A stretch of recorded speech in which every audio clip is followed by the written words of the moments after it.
malignancies. Over to you, Dr. Viraj.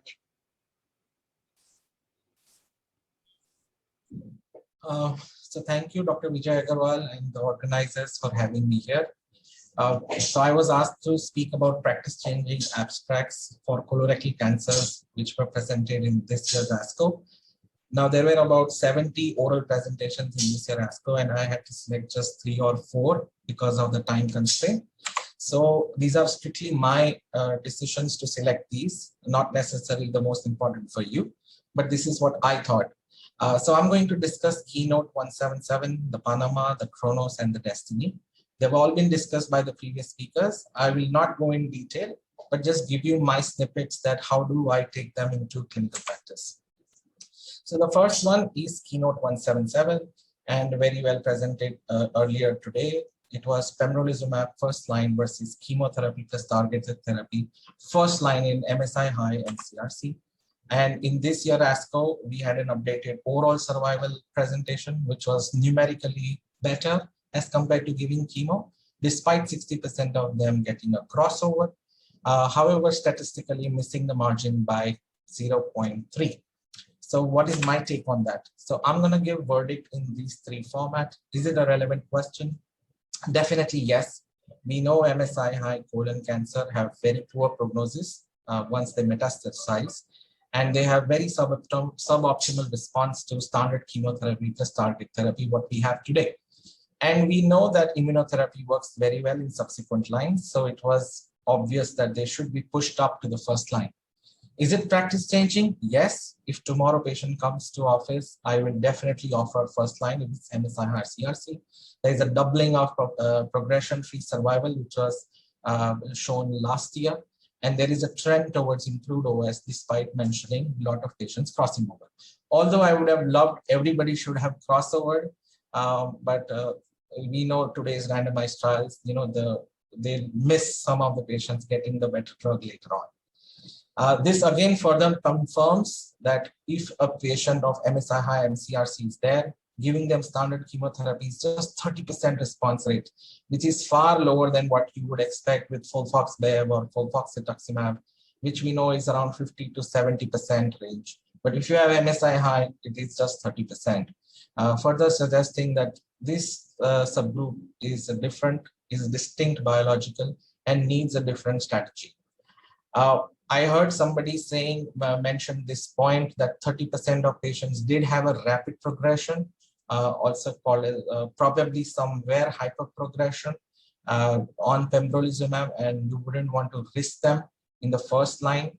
And I saw Dr. Bharat quickly mentioning in the chat that predominantly they were RAS mutant. We don't know, is that the only case behind this rapid progression, but that's certainly something to keep in mind. The way I would deal with this issue is perhaps do it like lung cancer colleagues, combine it with chemo and take care of these so-called rapid progressors, or just do Nivo EP, which has around 85 to 90% of responses in first line. Is it worth it? Cost, we know of Pembro first line is 12 lakhs because they don't give PAP for first line MSI high. But if you select other immuno-oncology drugs, like even Atezo is approved now, the therapy, I think so 4 lakhs for first 2 months may be reasonable, and definitely something that I would be offering more often than not. And there were no unexpected side effects that we saw. So definitely a yes for Keynote 177. The second one is Panama, nicely discussed by Dr. Raja in the panel discussion. Since long we needed a data for anti-EGFR maintenance in colorectal cancer. I agree maintenance is a separate topic altogether, but this study asked a very simple question: after induction of 3 months, giving 5-FU PMAB versus 5-FU alone, which is better, assuming that you would reintroduce FOLFOX plus PMAB on progression 2. And as you would expect, PFS was better. Of course, when you give more, the PFS is better with 3 months improved PFS. But I'm more interested about the table that I have mentioned now. Once you progressed after maintenance, and when you reintroduce FOLFOX plus PMAB, you see the benefit that you've got during the first PFS is lost. If you see the 5FU plus PMAP group, the PFS just 3.3, while if you had only 5FU maintenance, your PFS was again improved to 5.8. So Dr. Bharat again mentioned in the chat that total benefit of doing PMAP maintenance, if you calculate one PFS1 and PFS2, is just 2 weeks, and whether that is significant or not. So is it a relevant question? Let's see our verdict. Maintenance strategy is very important, as we all have discussed. Last year, 2 years back, we had Valentino, which asked 5FU PMAP versus PMAP alone, and PMAP alone was defeated hands down, suggesting that 5FU is an important component of maintenance. However, we needed this data, and Panama tried to answer that. Is it practice changing? No.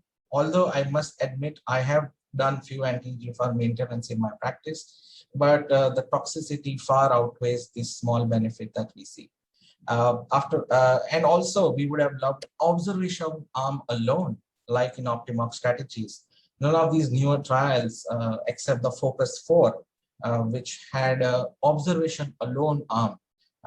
Treatment holiday is a very important armamentarium for treating these MCRC patients. So is it worth it? Panitumumab is around 80,000 every other week, assuming they have a PAP, and doubling of skin toxicities. These skin toxicities increase over time. The oral mucositis is real, and the impact on oral strategy is highly questionable. And I would question this strategy. Should we do anti-EGFR maintenance? I think so. My verdict is no. The third abstract is the Kronos trial. This was one of my favorite papers in this ASCO. A few years back, we had a cricket study about re-challenge with cetuximab in the third line. This year, it's panitumumab's turn to re-challenge. Slightly different design. They had a PMAP plus chemo first line. On progression, they had a non-EGFR second line. And they were mandated to get a liquid biopsy for KRAS, NRAS, PIRA, and EGFR ectodomain alterations. Only if you had all these wild type, then only you went on for the study. So it was a very, very highly selected cohort, and they were given third line panitumumab. Obviously, the responses overall was 30% and control disease was 60%, far higher than anything that we know currently in third line for metastatic colon cancer. Having said that, I still wonder that despite taking so stringent cohort, why did the 30% still progress as seen by the red bars? Further signifying what Dr. Raja showed, the more we know, the more we think, the more we realize that we are still ignorant about so many things as far as anti-EGFR is concerned. So the verdict, was it relevant question? Absolutely, because in third line, we have just Rego and DAS, which are mediocre at best. Everybody who has used it know it's just a placebo. So definitely we needed a strong third line. Is it practice changing? No, not yet. It needs a larger phase 3 studies like FIRE 4 and Capricorn. But surely I think this is the way forward. Is it worth it? Liquid biopsy tests in India have not validated for these specific alterations. We have a great validation by Dr. Kumar Prabhash and colleagues for T790 EGFR alterations on liquid biopsy for lung cancer. But I don't know any institute has validated RAS for colon cancers. Guardant 360 still remains the only approved liquid biopsy test, and it's still very expensive. And it's not a one-time testing, it's a longitudinal testing, and hence the cost becomes a real issue in our country. So my verdict is slightly no. And the last abstract, again, Dr. Bharat Vaswani presented this, Destiny CRC1. It's a very, very encouraging molecule, Enhertu, which has got approval in breast cancer. It's amazing for lung, it's amazing for gastric cancer. For colon cancer, this was a small phase 2 design where HER2 positive MCRC previously well treated were taken into the study. And an important lesson was that only if you are HER2 3+, there was a benefit. There was no benefit if HER2 was 1 or 2. A very, very important special interest problem is 9% of interstitial lung disease with 3% dying of it. I think so this is an Achilles heel for this molecule. Few years back, medical oncologists were learning the side effects of immuno-oncology. Now we have to learn to deal with pulmonary toxicities especially with all the newer anti-HER2 agents. Lung toxicity is an issue.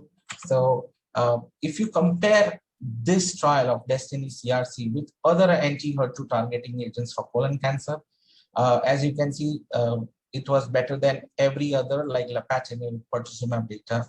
But trastuzumab tucatinib was better than the Destiny trial, and that is being moving forward as a mountaineer study in a phase 3 design.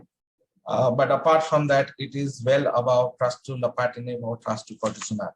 So is it an important question? Yes. HER2 is a very, very promising target across all oncology practices.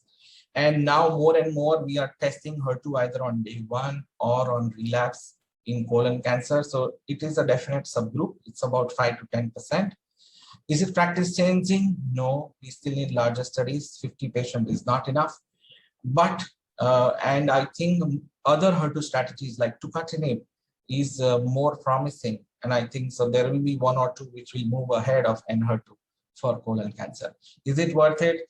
So I had a patient who wanted this drug to be imported. It was 10 lakh per dose. And I don't think so it is worth it. And provided the Achilles heel of interstitial lung disease. So with that, these are my 4 abstracts. And with that, thank you for your patient listening. Thanks, Dr. Viraj, for summarizing everything beautifully. I think the best thing you did was the formatting as to what is actually practice changing and what is not. Wonderful session, Dr. Viraj. So moving on to the next session. The next session would be taken over by Dr. Vijay, and this would be an industry-sponsored session by Roche. Thanks. Over to you, Vijay.